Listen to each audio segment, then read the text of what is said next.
Ngayon, papakita ko sa inyo kung paano ako magluto ng BIKO. Ito yung ginamit ko. Yan 2 cups and 2 cups at kalahati nito. Itong ginamit kong cups. Ayan. Maliit lang siya. Okay, maliit lang yung cups ko. And 2½ siya. Ayan. Kunti lang yung sabaw ko kasi gusto ko siyang maluto ng half cook. Yung malata-lata. So, kita nyo ang oras. Mag-aalas 11 na. Late na ako magluto. Ayan. Start na natin. And then, I'm gonna use this gata. Wait, mag-focus ka, bebe.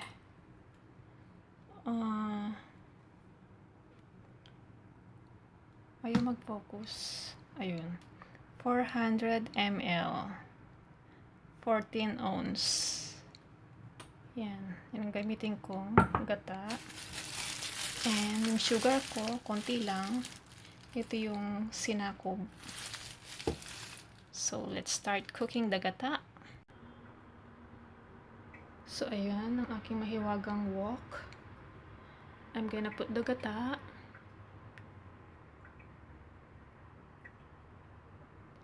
Yan. Then, I'm gonna put a little bit of water. I'm gonna add a little bit of water. Yan ang turo sa akin.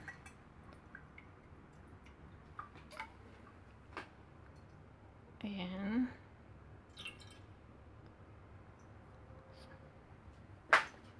And on natin siya ng low fire lang.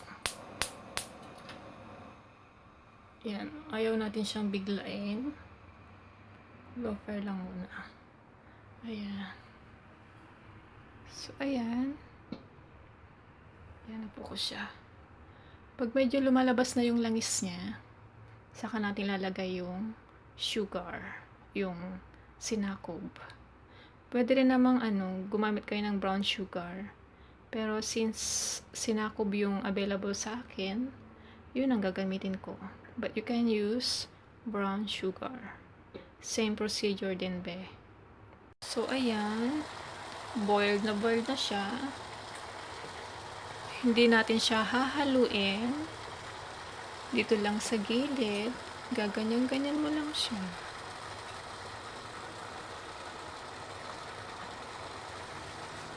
Para malutong maigi yung gata.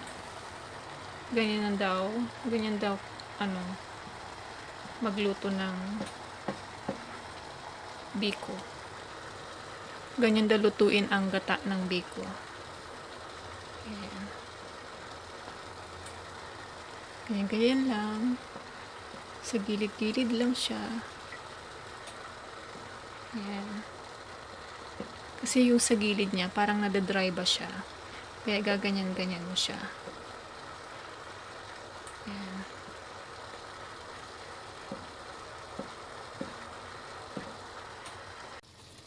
So, ayan mga besh. Nag-reduce na siya. Kumonte na siya. Lumapot na rin siya. At mukhang naglalangis-langis na siya mga besh. Ayan. So, at this point, kita nyo naman, ayan, di gaano maaninag pa. Kumonti na siya at naging sticky na yung niya, gata. Yan, diba? Palapot-lapot na yung gata niya. Hindi ko pa yan hinalo, besh. Dito lang sa gilid-gilid. Yan.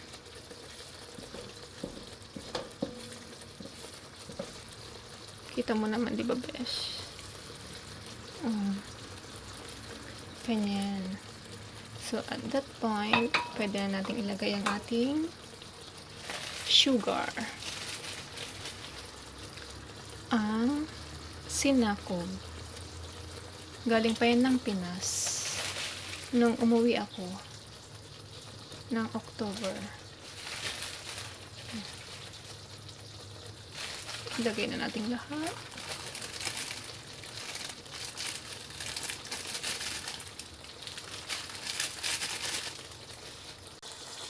So, ayan. Pwede nating haluin.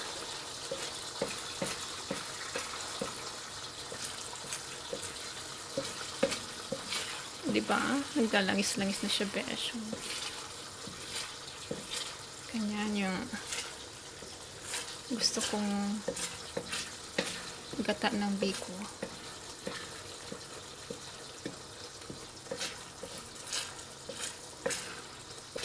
Nagpalit ako ng panghalo kasi hindi niya masyadong nasasaid yung ilalim.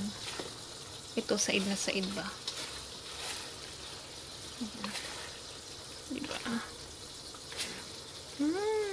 Yummy!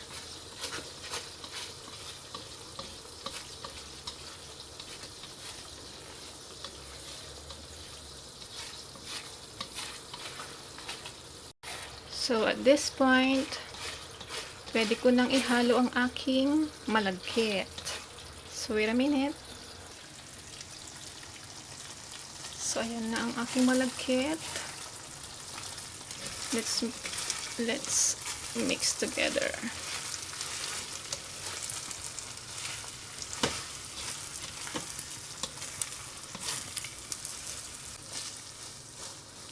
So, halo-halo lang mga besh.